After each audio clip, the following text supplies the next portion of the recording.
Israel is on the front lines of a global war against civilization and freedom and peace and tolerance, and Israel represents freedom and peace and tolerance.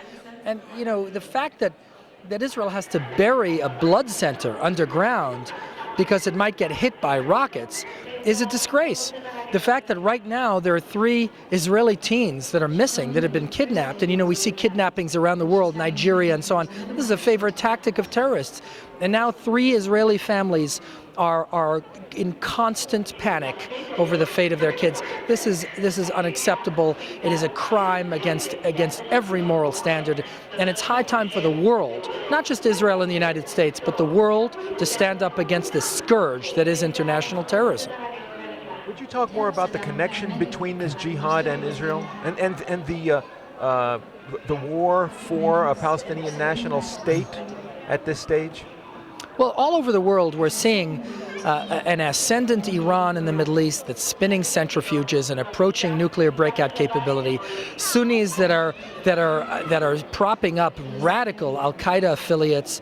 We see butchery in Syria, Iraq devolving into chaos. Fatah now recently embracing Hamas in a pact with a terrorist organization. And this is really a disaster and a grave danger for Israel and for the United States. And the bottom line is that we cannot protect Americans here at home unless we exercise leadership overseas.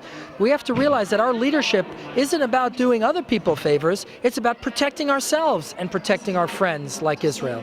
And the United States must be engaged and must lead, or we are going to be in grave danger. James Baker used to say, well, the realistic view is Israel is so small and all this jihadism must be predicated on the intolerance of a Jewish state. And so if America just withdrew its support for a Jewish state, then the jihad would end. What's your view? Yeah, well, that's nonsense. You know, Israel is regarded by these forces of darkness as the little Satan. The United States is the great Satan. And that makes Europe the intermediate Satan, by the way. And so the fact of the matter is, if you love freedom and peace, if you respect women's rights and gay rights, you are a target of the global jihadist movement against freedom, peace, tolerance, pluralism.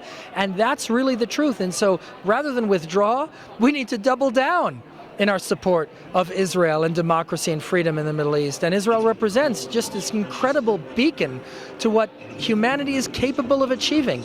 And Israel is an international treasure, not just a parochial treasure of the Jewish people.